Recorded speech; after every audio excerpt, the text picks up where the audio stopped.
Биздин коногубуз келди. Сиздерге бир сонун жакшы жаңылыгы менен бөлүшөбүз деп турат. Албетте ал ким десеңиздер биздин акын, Айтыш фондунун Манас театрынын Төкмө акыны. Тур эле, Төкмө акыны, Манас театрынын Төкмө акыны.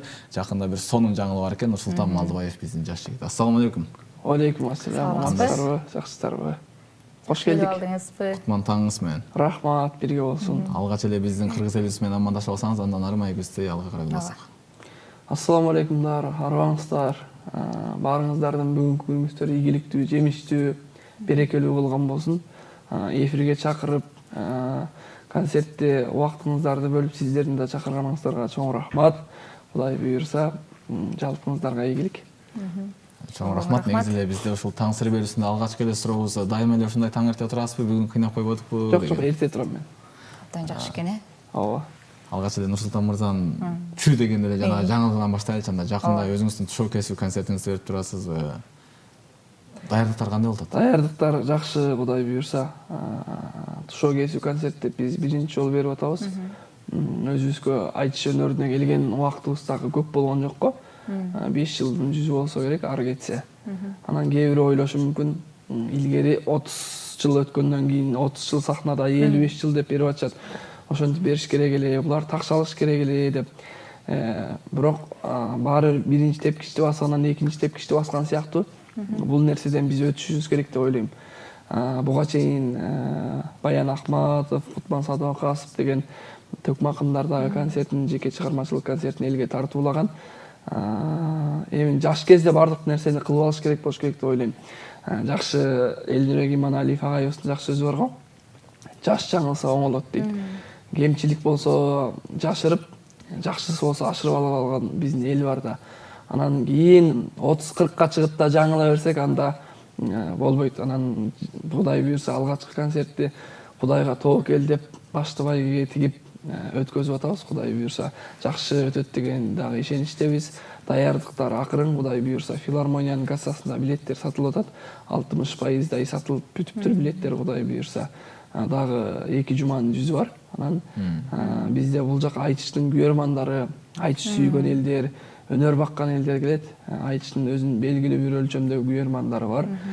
Биз атайын Казакстандан да акындарды чакырдык. Анткени казак-кыргыз айтышы деген бул элге кызык болот. Өзүбүз да Казакстанга бир нече жолу айтышка барганбыз. Ал жак менен дос тааныш болуп аралашкандан кийин эки элдин достугу бекем болсун деген максатта Казакстандан, Астанадан, Алматыдан акындарды чакырып атабыз. Кудай буйрса ат терилетип, аттын башын Бишкекке буруп, акындар да келет. Концертти өзү Түгөлбай Казаков агайыбыз алып барат. Устатыбыз Жеңишбек Жумакадыр, Алы Туткуш агаларыбыз да ошол жакта болот. Айтыш болот, кыскасы колдон келген нерсени бергенге аракет кылабыз. Жалпыңыздарды күтөбүз. Чоң рахмат. Негизи эле ушул Айтыш фондко келгеним аз болсо да, ушундай бир концерт баштады, эми ким кандай көрөт деп ичиңизде бир толкундануу болсун, бир кыжалачылык. Бул да болсо адамгерчиликтин бирден бир бийиктиги деп эсептейм негизи эле кесиптеш. Анткени ар бир эле инсан мындай бир концерт берип жаткан учурда мен кандай болот экен, анан агаларын кыя өтө албай мен кандай болуп калат экен деген бул адамгерчиликтин бир бийиктиги десем болот. Албетте. Ал эми негизи бул жеке концерт берүү деген башкалар эмне дегени менен негизи эле учурда бул чоң жоопкерчилик эмеспи? Ооба. Кандай болуп атат негизи толкундануулар? Жеке концерт деген по-любому бул жеке концерт эмес. Негизи мурунку биз айтыш өнөрүндө жүргөндөн кийин мурун айтыш бир инсанга айтыш өтсө, ага 16 акын катышат десе 16 акын баарыбыз жоопкерчилик моюнда, алып баруучунун жоопкерчилиги моюнда, 16 акындын ар биринин өзүнүн абийиринде айтыш чыгаруу деген сыяктуу. Майра Керим айтыш өтөт десе, ага 14 акын катышсак 14 акын ар бири өз-өзүнчө даярланып, сахнага бир чыгам деп ошол даярланат. А бул жактын сиз айткандай жоопкерчилиги чоң. Поэзияңды окуйсуң, ырыңдырдайсың, термеңди аткарасың, ар бир акын менен бирден айтышып чыгасың деген сыяктуу нерселерди кылыш керек. Анан ошонун баарын кылып жаратып чыгыш керек го. Импровизация кылыш керек. Ал жакта 2-3 саат төксөң, эми жарым мың коноктор келсе да 1,5 саатын тынбай өзүң төккөнгө туура келет. Даярлар болсо бир жөн төкмө акындык деген билсеңиздер, импровизация кылыш керек, төгүш керек, бир нерсе жаратыш керек деген сыяктуу. Анан Кудай буйрса издениш керек экен. Толкундоолор азырынча жакшы эле болуп атат. Адам толкунданганда сүрдөсө ийгиликке жетет дейт го. Аракет кылса, сен толкунданбай койгондон корк дейт го. Жоопкерчилик болсо толкунданып коркуп турасың. Анткени 1200 кишини филармонияга жыйнап алып ал жактан өйдө төмөн сүйлөп турган жарашпайт го. Ошондуктан жоопкерчиликти моюнга алып, жанагындай чоң акындар келип аткандан кийин, ал туткучу Жеңишбек Жумакадыр казактан акындар келип аткандан кийин, казак кыргыз айтчы болуп аткандан кийин бир элдин үмүтү, бир элдин жоопкерчилиги моюнда болот. Ошондуктан жоопкерчилигин сезип атабыз, аракет кылып атабыз, жүгүрүп атабыз, Кудай буйрса. Жакшы. Демек, аябай чоң деңгээлдеги даярдыктар көрүп жатат, көрүлүп атат. Буйрса. Негизи эле бул айтыш деген бул биздин эң бир баалуулугубуз да. Ооба. Айтыш деген бир убакта 4 акыныбыз ушул айтышты биздин мындан мунга өткөрүп берди, сактап калды десек болот. Албетте бул негизи эле бул баягы мен кичинекей кезимде эсимде, жана КТРКда чоң апам коюп койчу да айтыштычы. Анан чоң эле аксакалдар тиякта ошо ойлоп көрсөм азыр раматылык эстебес турсун дефтерби балким билбейм. Көрүп туруп, коюңузчу апам ошону кантип көрөсүз деп туруп кызыкпай кетип каласың да. Анан замандын талабына жараша замандашың ошол чөйрөдө болсо, бул албетте кызыгуу артат экен. Ооба. Бул сиздерди баягы жаштардын азыркы учурда мына жаш улан кыздар, жигиттер ушул айтыш фонддо жүрүп, айтышып, жана катышып жатканыңыздар, бул сиздердин замандаштарыңыздарды ошол тармакка тартып, кызыктырып, ошол тармакка үндөп жатканыңыздар десем жаңылышпайм да.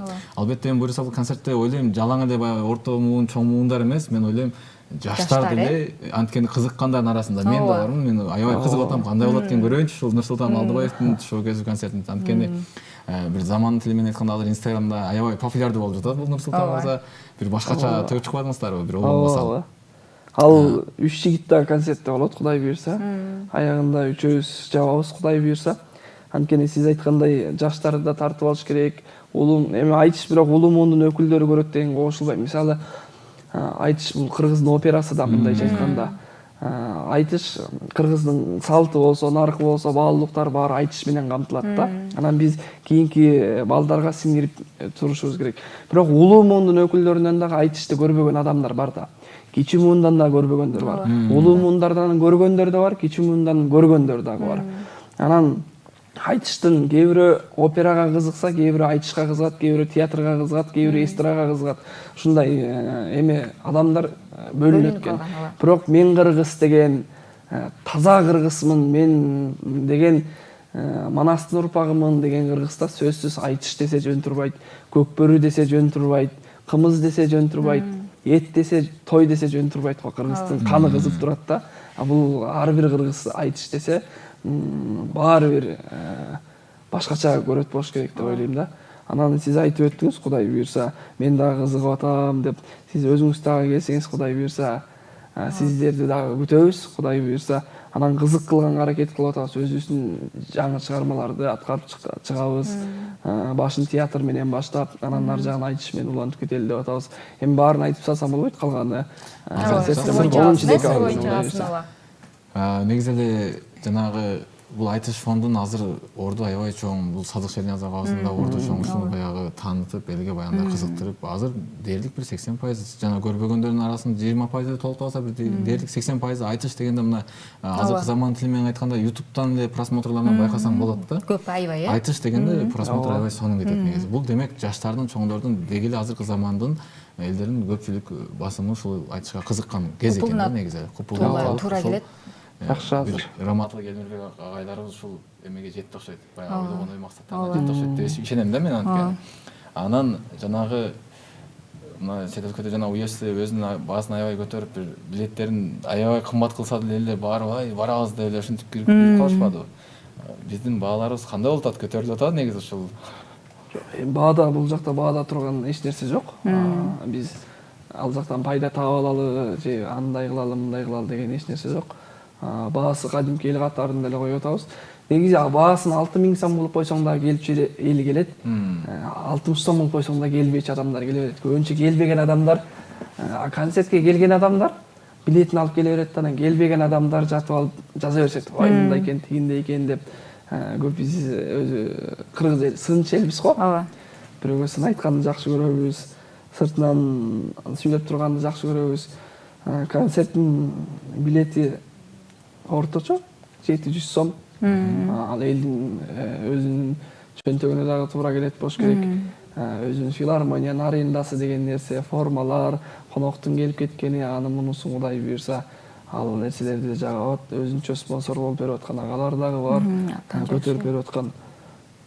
Жалпысынан жаман эмес. аябай сонун негизи мен ойлойм 700дөн башталса бул демек элдин азыркы учурда чөнтөгүнө ооба туура келет, туптуура келет, ооба. Буюрса анчлык менен Кудай буйрса. толо жана ошондой туруп калган элдер болот деп ишенем. Бул жакта көрөрмандарыбыз Нурсултан Малдыбаевди көргөндө дейт, жана Токтогул Сатылгановду көргөндө комузуң дал колуңа дейт. Ошол сыяктуу эле болот дейт. Таң эрте ушундай бир элдин маанайда Күтүп атса керек биздин көрөрмандар качан төгүп берет деп.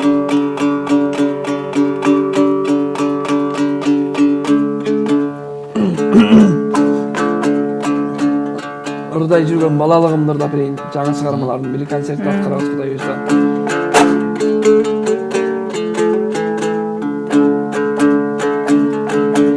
Бул өмүргөң адам болуп жаралып, баштан өттү байоо сезим балалык.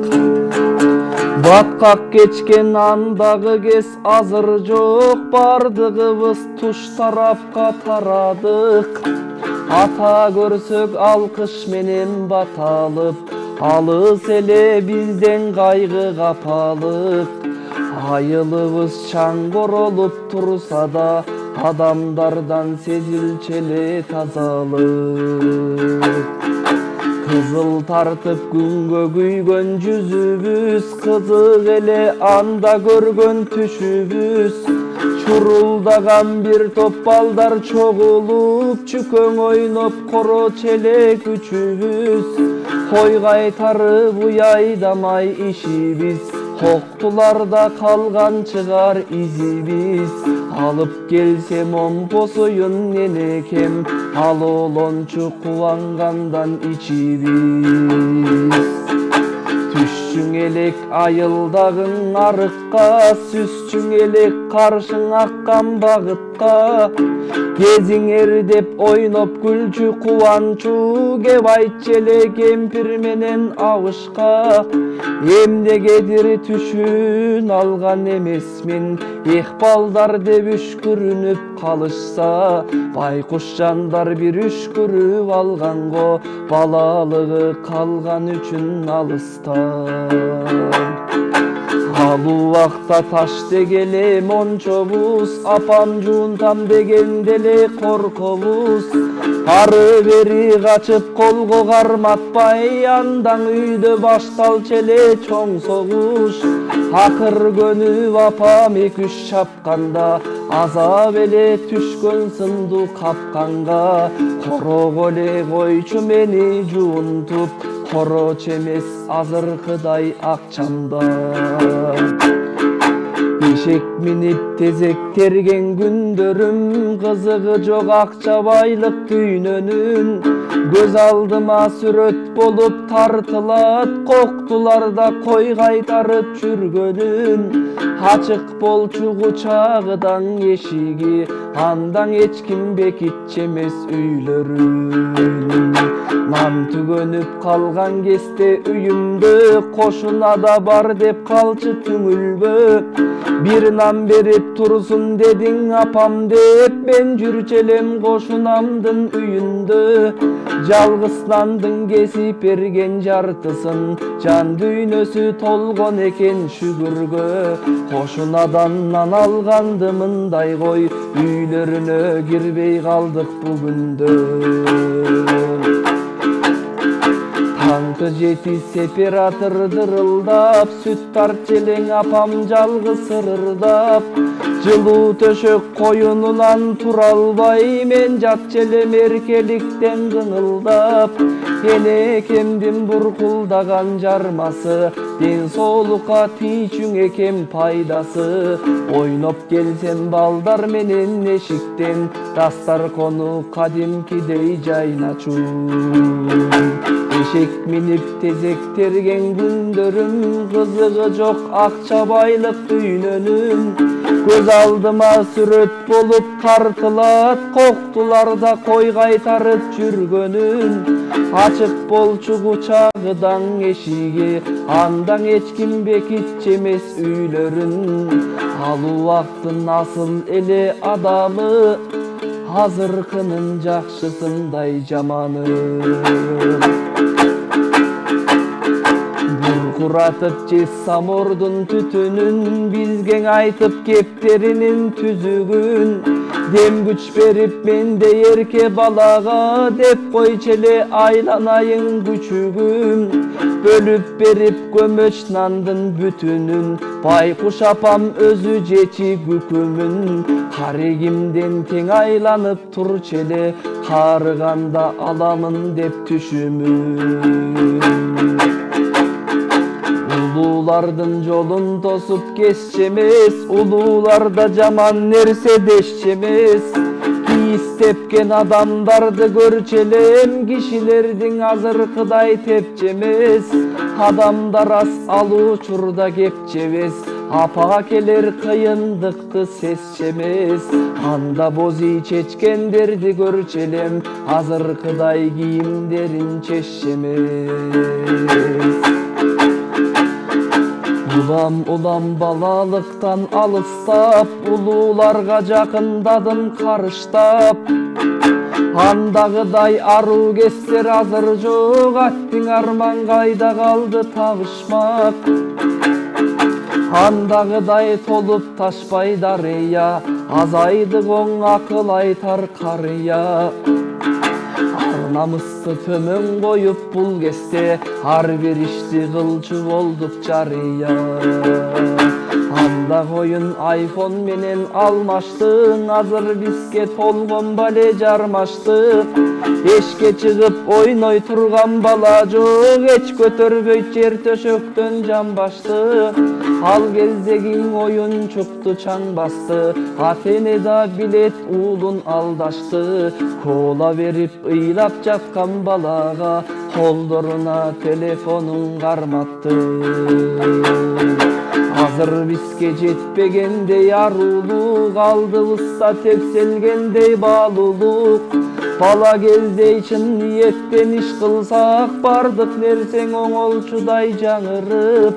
Баласымал таза болоң албадым, балалыкты жүргөн менен сагынып. Урдап алган баяу сезим куракты, убакытка кетем кээде таарынып. Урдап алган баяу сезим куракты, убакытка кетем кээде таарынып. Кандай сонун чыгарма? Чыгармадан кийин бир 5 мүнөт тыңдап дейт го. Негизи эле бул чыгарма баягы менин жаштыгым алып барып келсем болот. Анан азыркы Балалыкка ачуучундук көйгөйлөр баардыгы камтылган. Сөзү кимге таандык? Өзүңүзгө? Ооба, өзүмө таандык. Бул жаңы чыгармалардын бири. Жакында жарык көрдү, Кудай буйрса. Концертте дагы ушул сыяктуу дагы бир адамзатка кайрылуу деген терме бул. Бул да жаңы чыкты, элге жакшы кабыл алынды. Сиз сыяктуу баардыгы балалыгымды эстедим, балалыгыбызга барып келдик, көз алдыма тартылды деп атышат. Концертте дагы Кудай буйрса ушул нерселерди даярлап атабыз. Ушул сыяктуу сонун термелерди угам десеңиздер, анда биз сиздерди концертте күтөбүз. Ооба. Бул башталышы гана дейт го. Негизи эле ушул термени жазганыңызда жана угат байкалдыңызбы? Жыны кыргыздын баягы сапаты, жыны кыргыздын мүнөзү мындай оор басырыктуу, азыр ушундай болуп калбады. Ооба. Бурдакы заман менен азыркы заманды дал келиштирбей, айкалыштырып. Музыкасы эле болбосо сөзүн түшүнбөйсүң. Ал эми бул чыны кыргыздын куралыгында да. Негизи эле биз кыргыздар ушундай чыгармаларды угуп келгенбиз да. Буга чейин деле ар бир сөзүнө маани берип, жана түпкүрүндө маани берип, бул ыр деген аты болбосо, ал ар бир чыгарма жана сабак берген, жана көйгөйлөрдү айтып келген, көйгөйдү баягы мындай айтканда жумшак тил менен айтып келген, катып айтпастан. Албетте азыркы учурда бирок ушундай термелер бир азыркы жаштарды жана замандын жаштарына бир пайдасын тийгизет деп ойлойсузбу негизи? Сөзсүз да тийгизет. Коомду ары бери буруш, коомду тарбиялаш, маданият өкүлдөрүнүн, агартуучулардын жумушу. Анткени эл деген кай жака бурсаң суу сыяктуу агат. Бул жака бурсаң бул жака, тигил жака бурсаң тигил жака. Мисалы TikTok баракчасына биз ушундайларды бөлүп, бул өзү миллионго жакын көрүүчүнү топтоду да. TikTokко салганда азыр бирөө өтүп барат, жаман нерсе көргөнгө караганда термин угуп, деп буну көрүп калса жакшы да. Жана үчөөбүз ырдаганда дагы мисалы үчүн ал дагы миллион көрүүчүлөр топтоп атат го. Бул айтыш өнөрү бар экен, ушундай өнөр бар экен деп билип калса, бул жакшы нерсе болот да. Анан сен ырыңды карап, кайсы өлкөнүн маданияты өнүксө ошол өлкөнүн кандай экенин билесиң го.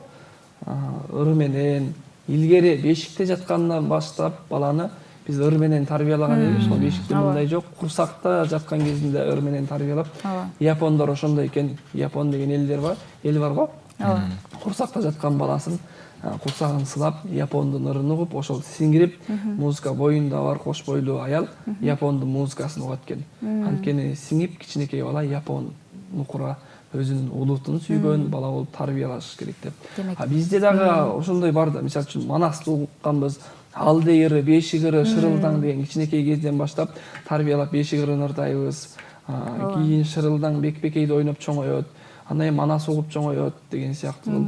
Анан патриоттук сезим Манастан эмне деген сабактар бар. Манас менен жашасак дагы жаңылбайбыз го. Анан ыр менен дагы коомду тарбияласа болот болуш керек. Жаштарды бир туура жака бурса болот деп. Ушундай терминдер менен албетте бул ойго мен деле кошулам. Анткени жанагы азыр заман талабына жараша, бирок TikTok'тон ушундай жанагындай кыскача киргенде жагымдуу болот эмес, өткөрүп аткандайчы. Анан токтоп туруп бул эмне экен деп угасың биринчи. Анан сөзүнө маани берип угасың. Анан издеп баштайсың, бул ким экен деп калган. Кызыгуу аябай күчөйт, кызыгуу күчөйт эмеспи аябай? Негизи эле ушул жана айтыш фондо акындарыбыздын ар биринин өзүнүн бир өзгөчөлүгү бар да. Негизи эле жана бириге бири такыр окшобойт. Ар биринин өзүнүн бир баалуулугу бар, ар биринин өзүнүн бир жалт эткен бир эмеси бар да. Жанагы акын чыкканда ошону күтөсүң да, негизи элечи. Ошол акын чыкса экен, качан чыгат деп, башка акындарда жок. Айырмаланат. Башка акындар негизи эле ар бир акындын өзүнүн бир баалуулугу бар. Өзгөчөлүк бар. Кээ бир акын, мисалы сиз туура айтып атасыз. Кээ бир акын комузду аябай ыкчам ойношу мүмкүн. Кээ бир акын сөзгө чечен болушу мүмкүн. Кээ бирөө көнө сөз менен, кээ бирөө орусча аралаштырып укмушурдашы мүмкүн. Кээ бирөөнүн үнү мыкты болушу мүмкүн. Кээ бирөө жөн эле сулуу болуп дагы элге өтүшү мүмкүн. Кээ бирөөнүн артистизм дегени күчтүү болушу мүмкүн. Ар бири айтып калабыз, ар бир төкмө акын чокуу. Төкмө акын эмес, ар бир талант, ар бир киши өзүнчө бир чокуу, өзүнчө бир бийик да. Анткени бирөө бирөөнөн айырмаланып турат. Негизи ар биринин ошондуктан ар биринин күйөрмандары бар болуш керек да. Мен бир суроо берип алайынбы? Жок, убактыбыз аябай аз болуп атат экен. Негизи эстеш мен ошого шашылып атам негизичи, аябай шашылып баратам да. Анткени мен азыр бул эмени суранбасам, анда мени көрөрмандарыбыз аябай талкаласа керек. Анткени Нурсултан мырзаны биз негизи күткөнүбүзгө, калп айтпасам Нурсултан мырза, сизди күткөнүбүзгө бир жарым айда болуп калды. Анткени Instagram баракчаңызда номериңизди 0703 деп жазып туруп эле калган точка деп коюпсуз да. Анан ал жактан ичиңизге жазсам жооп келген жок. Андан кийин Кубат Түгөшев агабыздан номериңизди алып байланышып атам. Араңдан жетишип ушундай бир кезигип жаткан кезибиз азырчы. Жана обонуңузга салып бир аз төгүп берсеңиз аябай сонун болот эле негизи өзүңүздөр бир. Азыр заманда жана өзгөчөлүгүңүздөр бар эмеспи сиздердин? Аны мен үчөөбүз төгүшүбүз керек.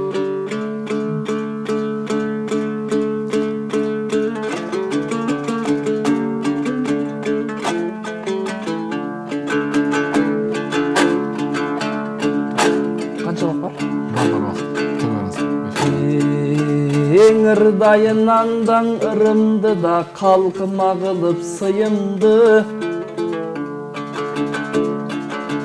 Чыгарса менин эфирге байкем чыгаргандай кобугумду.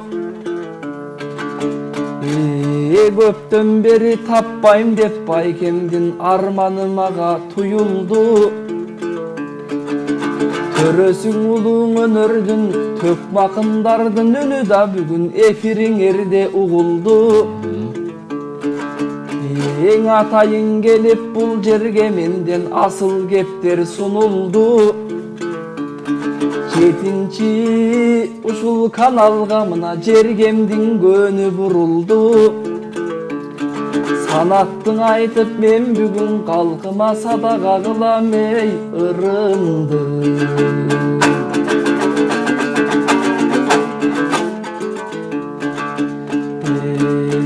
Ей декабрдың онында кимдин билети болсо колунда.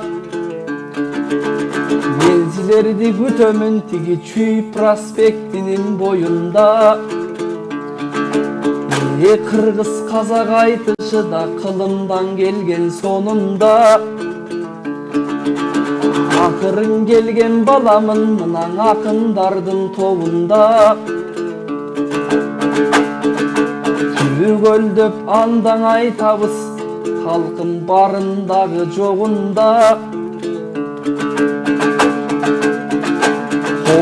Алтын жатат көйгөйү мына комузумдун борунда. Ак калпак кыргыз эл үчүн аянбай кызмат кылабыз мына акындыктын жолунда. Эң ардактуу Манас театр бул акындарды түптөдү. Театрыбыз ачылып мына милдетти бизге жүктөдү. Манасчы менен төкмөгө жакшы шарттар түзүлдү мына театрды түзгөнү. Алгылыктың иш кылып театр айтышты дагы күчтөдү.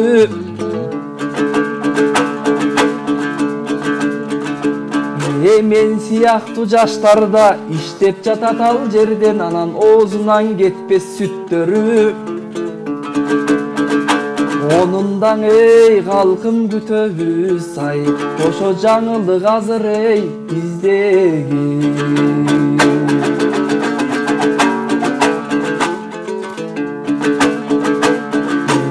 Байкебиз бүгүн чакырса мен ырдадым журткан акынча. Желпинип келген акынды минтип 7-чи канал батырса. Декабрдын 10-унда калкыбыз бизге шашылса. Жаманын айтап жашырам мен, жакшысын айтам ашырам. Ырыстуу кыргыз уулумун менин ырга толгон казынам. Эң эгемен кыргыз калкыма менин ыр менен болсун чачылам. Убакыт бүтүп баратат, мен убакытка да баш урам. Кыргызтай улуң элибиз минтип өнөрдү сүйгөн башынан. Кыргызкан ой урпак болуп мендан ырысым көлдөй ташыган. Декабрдын 10-унда ак калпак кыргыз калкымдын андан айтышыман эй чакырам. Караңызчы, убакыттын кандай сон бардыгына жетиштим. Негизи мен көрөрмандар мага ыраазы болуп калыш керек, анткени суроолорун так аткарып бердик албетте Нурсултан мырза экөөбүз. Ушундай биздин көрөрмандарга, бизге баягындай көрөрмандарыбызга жоктой алтындай убактыңызды бөлүп келип берип ушундай баягы суроолоруна так аткарып бергениңизге чоң рахмат негизи. Чоң рахмат силерге. Негизи жашоодо ушул ар бир адамдын бирге берген белеги бул убакыт эмеспи негизи элечи. Алтындай убактыңызды бөлүп ушундай жарым саат болсо да биздин көрөрмандарга өзүңүздүн бир жакшы чыгармаларыңызды аткарып, жана ушундай жакында буюрса 10-декабрда концертиңизге да буюрса бардыгыбыз өтөбүз. Аншлаг менен өтөт, буюрса бул тушоо кесүү концертиңиз ийгиликтүү өтүп, мындан ары да буюрса чоң концерттериңизди өзүңүздүн буюрса бергенде Аллах насип этсин негизи. Анда сизге эркин микрофон. Сиздерге рахмат, биринчи чоң рахмат. Кучагыңыздарга батырып, эфириңиздерге чакырып, атайын эл менен жүз көрүштүрүп атканыңыздарга чоң рахмат. Жараткан ушул күндөргө дагы шүгүрлөр болсун, шүгүрчүлүктү көп айталы. Анткени азыр коомдо, өлкөдө, дүйнөдө кээ бир кыйынчылыктар болуп атат, кээ бир согуштар болуп атат, кээ бирөөнүн ырысы ашып ташкан өлкө дагы болуп атат, ырысы кемип, казынасы кемип, кыйынчылык болуп аткан өлкөлөр дагы болуп атат. Атын атабай эле коелу, баарыбызга белгилүү согуш болуп атат. Бизде согуштун эмес, комуздун үнү жаңырып, уйкубузду наристелердин үнү бузуп турса, бул жакшы нерсе. Эрибиз аттан түшпөсүн, ханыбыз тактан түшпөсүн, элибиз аман, журтубуз тынч болсун, казаныбыз жакшылыктарга кайнасын. Чарчасак ушундай концертке чарчап, тойго чарчап, жакшылыктарга чарчап жүрөлү. Чоң рахмат негизи ушундай таңсыр берүүсүндө бүгүн сонун жагымдуу чыгармалар менен кыргыздын баалуу аспаптары менен сиздерге бир сонун бактылуу кечүүбүз менен Нурсултан мырза сиздерге жагымдуу атмосфера тартууга десем болот. Албетте биз сиздер менен коштошпойбуз, бизге берилген убакта соңуна чыгып баратат. 1,5 саат алкагында алып баруучу мен Ырысбек Жашасынов жана ошондой эле кесиптешим мен Бегай Көпшөкова болдум. Сак саламатта калыңыздар, биз сиздер менен коштошпойбуз. Кайрадан көрүшкөнчө. Амандашканча чейин.